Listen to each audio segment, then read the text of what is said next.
मैं एस.एल. बैरवा, सहायक आचार्य हिंदी, राजकीय कन्या महाविद्यालय बयाना, जिला Bharatpur.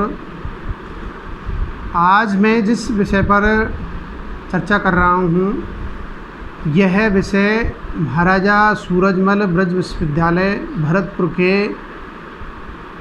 BA part second year Hindi साहित्य के प्रथम प्रश्न पत्र में सम्मिलित है। और आज हम जिस विषय पर चर्चा कर रहे हैं यह विषय ई कंटेंट योजनांतर्गत आयुक्तालय कॉलेज शिक्षा राजस्थान जयपुर द्वारा ऑनलाइन क्लासेज जो प्रारंभ की गई है उसके अंतर्गत आज हम जिस विषय पर चर्चा कर रहे हैं यह विषय है हिंदी साहित्य का इतिहास। और हिंदी साहित्य का इतिहास में जो तृतीय काल है, हिंदी साहित्य का जो काल विभाजन है उसको हम मोटे तौर पर 4 भागों में विभाजित करके इसका व्यवस्थित अध्ययन कर सकते हैं, जिसमें आदिकाल पहला जो काल है आदिकाल, द्वितीय काल है वो पूर्व मध्यकाल अर्थात भक्ति काल, और तृतीय जो काल है वो उत्तर मध्यकाल अर्थात रीतिकाल। तो आज हम पिछले कई वीडियो में हमने रीतिकालीन काव्यधारा का या रीतिकालीन हिंदी साहित्य का जो इतिहास है उसके बारे में हम चर्चा कर चुके हैं। आज हमारा जो चर्चा का विषय है, मुख्य बिंदु है, आज हमारा विशेष फोकस रीति मुक्त काव्यधारा की जो चर्चित प्रमुख जो विशेषताएं हैं उसके बारे में हम चर्चा करेंगे। मैंने पिछले वीडियो में भी रीति मुक्त काव्यधारा की कुछ विशेषताओं के बारे में मैं चर्चा कर चुका हूँ। तो बीए द्वितीय वर्ष में अध्ययनरत ऐसी छात्राएं जिन्होंने इच्छित विषय हिंदी साहित्य लिया है वो छात्राएं कृपया करके ध्यान से प्रस्तुत वीडियो को देखें, सुनें, इसका विवेचन विश्लेषण करें। तत्पश्चात इस वीडियो को लाइक करें, कमेंट करें और सब्सक्राइब करने में कोताही ना बरतें। तो प्रस्तुत वीडियो में बेहद ही ज्ञानवर्धक, रोचक और उपयोगी सामग्री का मैं वर्णन कर रहा हूँ। कृपया करके छात्राएं ध्यान देकर वीडियो को सुनें और देखें।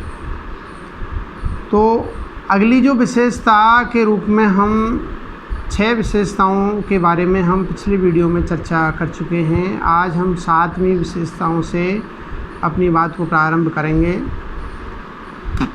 तो 7वीं विशेषता है सौंदर्य चित्रण की विलक्षणता। रीति मुक्त काव्यधारा है वो रीतिबद्ध काव्यधारा से बिल्कुल हटकर है, ये स्वच्छंदवादी काव्यधारा है। और इन्होंने सौंदर्य को, चाहे वो प्रकृति सौंदर्य हो चाहे वो रूप सौंदर्य हो, अलग ही अंदाज में रीति मुक्त या स्वच्छंद काव्यधारा के जो कवि हैं उन्होंने अपने नवीन अंदाज में इसको प्रस्तुत किया है। सौंदर्य की अभिव्यक्ति श्रृंगार और प्रेम के प्रसंग में सर्वत्र देखने में आती है। इन कवियों का सौंदर्य चित्रण अन्य कवियों के सौंदर्य चित्रण से विलक्षण है, अलग है, हटकर है। स्वच्छंद प्रेम के कवियों की दृष्टि बाह्य सौंदर्य की अपेक्षा आंतरिक सौंदर्य पर टिकी है, यानी बाह्य सौंदर्य का उन्होंने कम चित्रण किया है। जाने अनजाने में यदि हो गया है वो बात अलग है, लेकिन उन्होंने क्या है, आंतरिक सौंदर्य है। और प्राय देखा जाता है कि सौंदर्य 2 प्रकार का है, एक तो आंतरिक सौंदर्य, एक बाह्य सौंदर्य। तो आंतरिक सौंदर्य में व्यक्ति का अट्रैक्शन ज़्यादा होता है, जबकि आंतरिक सौंदर्य है जब हम उसका व्यवहार है, उसका रहन सहन है, उसकी बोली भाषा है, उससे हम उसके जो किस तरह वो कार्यों को अंजाम देता है, तब हमें पता चलता है कि वास्तव में ये व्यक्ति अंदर से कितना सुंदर है, बाहर से कितना ही क्रूप हो।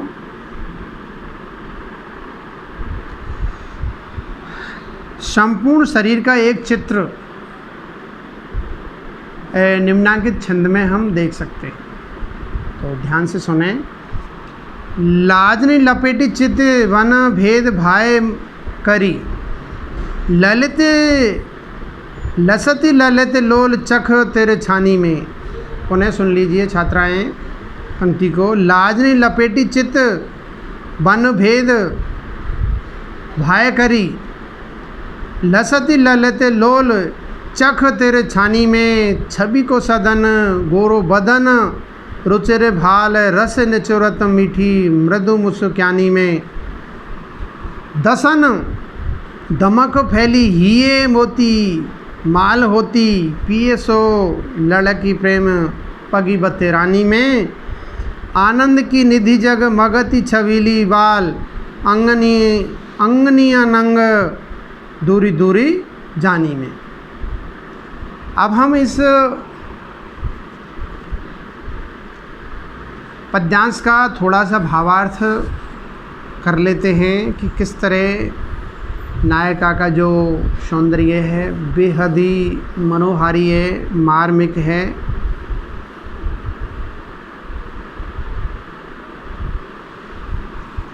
देखते ही बनता है। तो लाजनी लपेटी,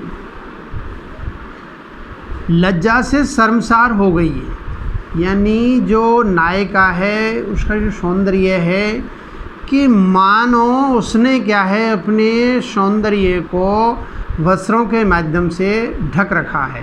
देखा है नहीं, लाजनी लपेटी चितवन, और चितवन उसमें से थोड़ा थोड़ा क्या है आँखों के माध्यम, नेत्रों के माध्यम से, नैनों के माध्यम से वो अपनी सौंदर्य को प्रकट कर रही है।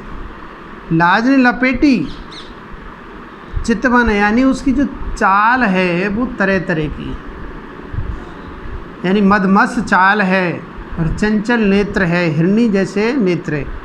भेद भाय करी, बहुत ही मतलब क्या है, देखते ही बनता है कि नायिका अंदर से कितनी सुंदर है, उसकी चाल है, उसकी बोली है, उसकी वाणी है, वो बहुत ही सुंदर है। लसती ललित, यानी चंचलता, चलने में उसकी चंचलता है।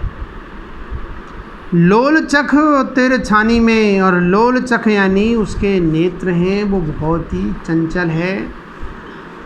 लोल मानी चंचल, चख मानी नेत्र।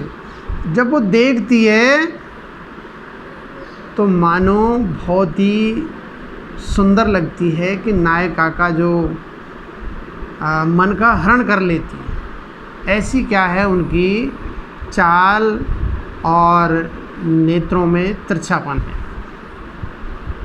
छवि को सदन, यानी कहने का तात्पर्य ईश्वर ने, भगवान ने संपूर्ण सौंदर्य क्या है इसके बदन में, इसके शरीर में उड़ेल दिया है, प्रस्तुत कर दिया है निर्माते ने। गोरो बदन, उसका जो मुख है वो बेहद ही सुंदर है, गोरा है, गोरा भूरा क्या है उसका बदन है। रुचिर भाल, और उसका मस्तक है वो बेहद ही सुंदर है, सुशील है।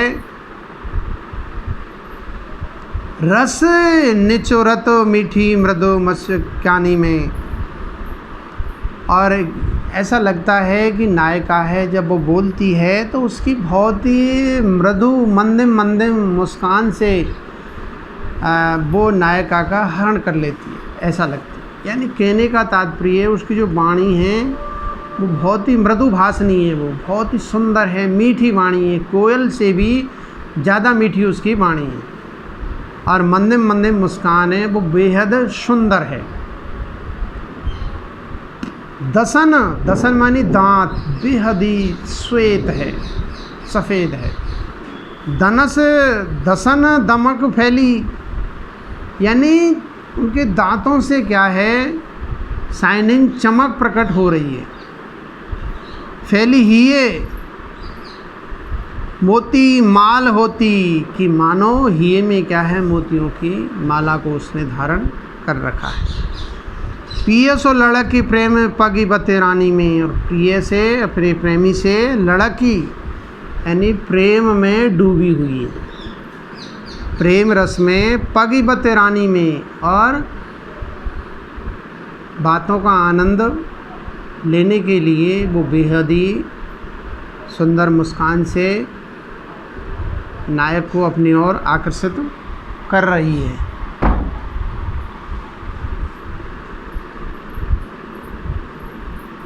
आनंद की निधि, आनंद का मान लीजिए कि कोई खजाना हो, नायिका ऐसी सुंदर है कि मान लीजिए कि आनंद का एक खजाना हमको दिखाई पड़ता है।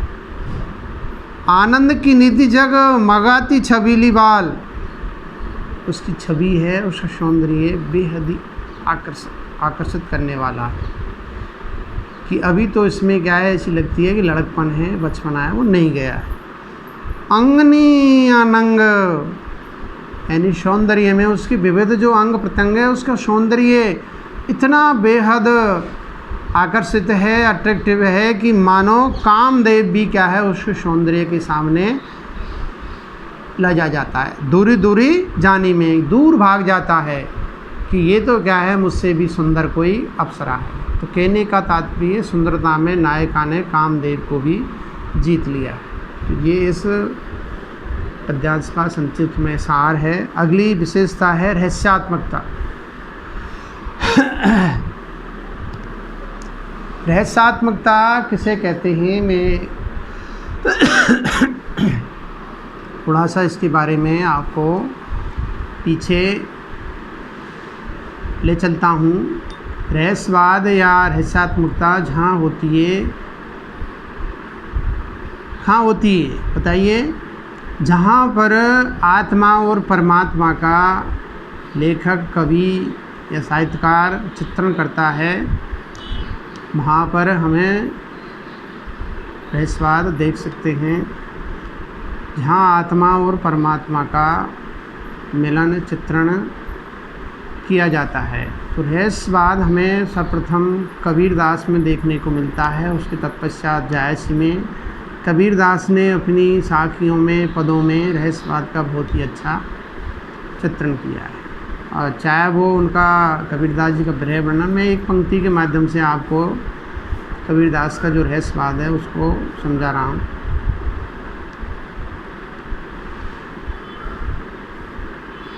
कि कबीर कुत्ता राम का मुतिया मेरा नाऊं, गले राम की जेबड़ी जित खींचूं तित जाऊं। यानी कबीरदास जी अपने आप को, अब कबीर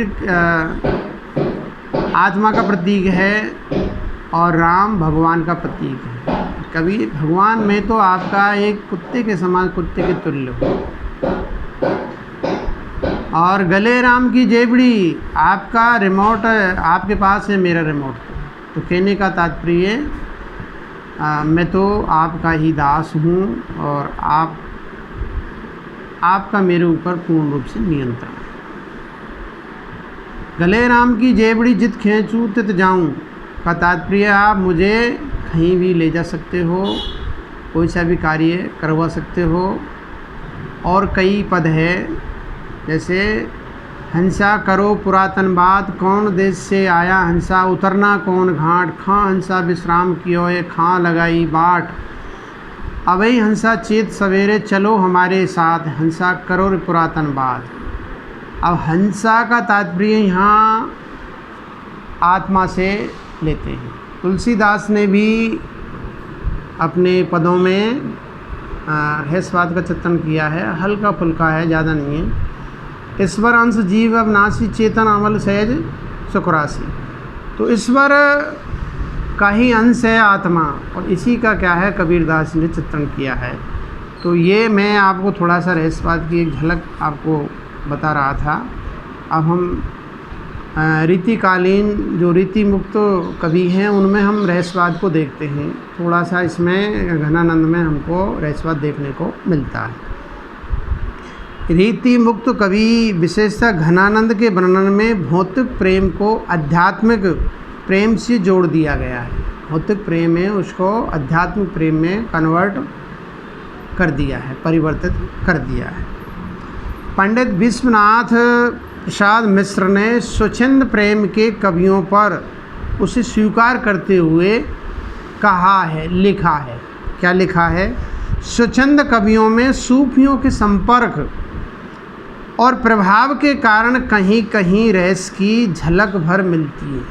यानी संपूर्ण रूप से तो हम रीति मुक्त या स्वच्छंदवादी काव्यधारा है उसमें हमें रहस्यवाद देखने को नहीं मिलता है। कहीं कहीं क्या है, एक झलक भर देखने को मिल सकती है। घनानंद ने रहस्यात्मकता की सृष्टि की है। जैसे एक पंक्ति हम देख सकते हैं, ढिंग बैठे हूँ पैठी रहे उर में, घर के खर के दोहलू है। तो ढिंग का तात्पर्य होता है पास में। ये ब्रज भाषा का शब्द है। ढिंग का मतलब पास में। प्रिय पास में है, बैठा हुआ है। पैठी रहे उर में और गहरे रूप में हृदय में वो विराजमान है। घर के खर के दोहलू शरीर के प्रत्येक अंग में है, फिर भी वह जाता है। कबीर ने भी लिखा था कि मोको खां ढूंढे बंदे में तो तेरे पास में, ना मैं मंदिर ना मैं मस्जिद ना कावे कैलाश में, मोको खां ढूंढे बंदे में तो तेरे पास में। तो हर व्यक्ति के घर में क्या है, ईश्वर का निवास है, परमात्मा विराजमान है, लेकिन हमें क्या है, उसको खोजने की आवश्यकता है। मंदिर मस्जिद गुरुद्वारों में भगवान नहीं मिलते हैं। भगवान हर व्यक्ति के घट घट में, हृदय में बसा हुआ है, बशर्ते कि हमें देखने की आवश्यकता है। इसका मतलब यह है कि प्रिय पास में बैठा है, वह हृदय में भी बैठा है। उसका वियोग चेतना में खटकता है। जब उसकी याद आती है तब क्या है, विरह पीड़ित आत्मा हो जाती है। जैसे प्रेयसी की विरह पीड़ा में वो व्यथित हो जाता है, उसी प्रकार से आत्मा परमात्मा के वियोग में व्यथित या पीड़ित हो जाती है। घनानंद मानते हैं कि यह विलक्षण संयोग है जो वियोग में भी उनके साथ रहता है। यह कैसो संजोग न बूझ परे, जो वियोग ने क्यों हूँ बिछोह तो है। अरे ये कैसा संयोग न बूझ परे, कुछ समझ में नहीं आता है। वियोग न क्यों हूँ बिछोह तो है, कुछ समझ में ही नहीं आता है। वियोग में भी प्रिय समीप लगता है। न दिखने पर भी परमेश्वर सब जगह है, न दिखने पर भी, न दिखाई देने पर भी परमेश्वर या परमात्मा भगवान सब जगह व्याप्त है। यह अर्थ इससे ध्वनित होता है, यही रहस्य भावना है रीति मुक्त कवियों की। अब हम अगली जो विशेषता है, अगली अंतिम भाषागत लाक्षणिकता। रीति मुक्त कवियों में भाषा का सहज और निश्चल प्रयोग किया गया है। सहज और सरल भाषा का इन कवियों ने अपने काव्यों में चित्रण किया है।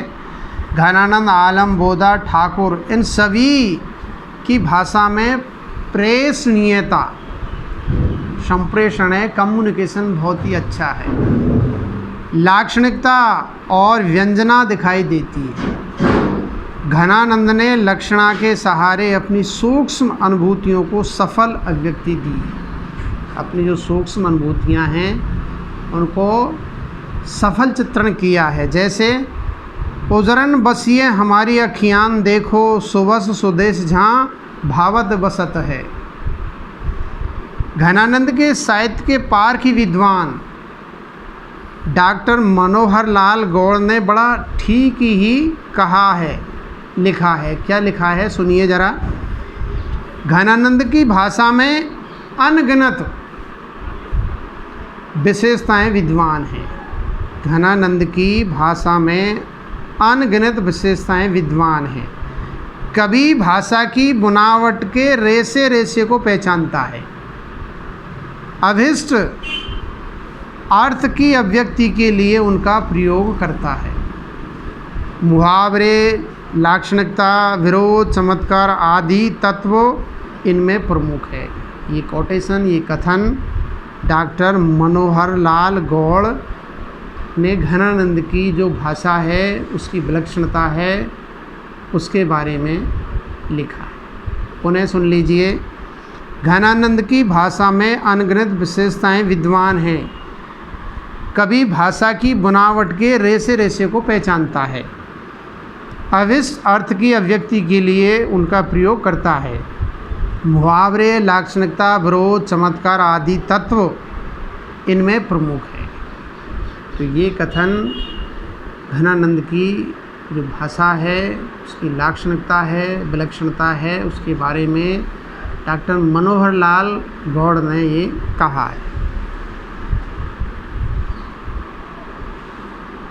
लोकोक्तियों और मुहावरों से सजी होने के कारण इन कवियों की भाषा में लोक जीवन का स्पर्श तो दिखाई देता ही है, उसमें प्रेषणीयता और अर्थवत्ता भी चरम सीमा पर मिलती है, चरम सीमा पर देखने को मिलती है। इसी प्रकार रीति मुक्त काव्य प्रेमानुभूति, वेदनानुभूति, विविध मनोदशाओं के अभिव्यंजन, सरस अनुभूतिमयता और भाषा की असाधारण विशेषताओं के कारण भविष्य की छायावादी कविता का पूर्व रूप प्रतीत होता है। यानी रीति मुक्त कवियों की जो भाषा है, आगे आने वाले जो काल है, आधुनिक काल है, उसमें जो छायावादी काव्यधारा है, उसमें हमें देखने को मिलती है। अब हम इसका निष्कर्ष, इसका सारांश, रीति मुक्त काव्यधारा का निष्कर्ष या सार हम देखते हैं। सारांश रूप में कहा जा सकता है कि इस परंपरा का काव्य भावों की गंभीरता, भावों में रीति मुक्त या स्वच्छंद काव्यधारा में हमें गंभीरता देखने को मिलती है एवं शैली की प्रौढ़ता का एक उत्कृष्ट उदाहरण है। अवश्य इन्होंने जीवन के लिए कोई महान संदेश प्रदान नहीं किया, किंतु इसमें कोई संदेह नहीं कि जहाँ तक विशुद्ध काव्य सौंदर्य की बात है, विशुद्ध काव्य सौंदर्य की बात है, ये कवि किसी से पीछे नहीं है। विशुद्ध सौंदर्य में जो रीति मुक्त काव्यधारा के कवि हैं, वो किसी से भी कमज़ोर नहीं है, पीछे नहीं है। इन्होंने कला की साधना विशुद्ध कलात्मक प्रयोजनों से की थी तथा इसी दृष्टि से इनकी उपलब्धियों का महत्व स्वीकार किया जा सकता है। बौद्धिक तत्वों, रीति मुक्त काव्यधारा के कवि हैं, उनकी जो भाषा है उसमें हमें बौद्धिक तत्वों, शास्त्रीय ज्ञान एवं नैतिक आदर्शों में इनकी रुचि नहीं थी। बौद्धिकता है, शास्त्रीय ज्ञान है, नैतिक जो आदर्श है, उनको इन्होंने छोड़ दिया है। ये चीज़ हमें इन कवियों में देखने को नहीं मिलती। नैतिकता है या यूँ कहें कि नैतिक आदर्श है, शास्त्रीय ज्ञान है और बौद्धिकता है, ये हमें इन कवियों में देखने को नहीं मिलती है और न ही इसकी इनसे आशा ही की जा सकती है। जब इन्होंने इन चीज़ों को छोड़ दिया है तो अपेक्षा करना ठीक नहीं है। वस्तुतः इनमें शब्द प्रेम विवश हृदय के सच्चे उद्गार हैं। विवश हृदय के ये हम कह सकते हैं कि सच्चे उद्गार है, जिन्हें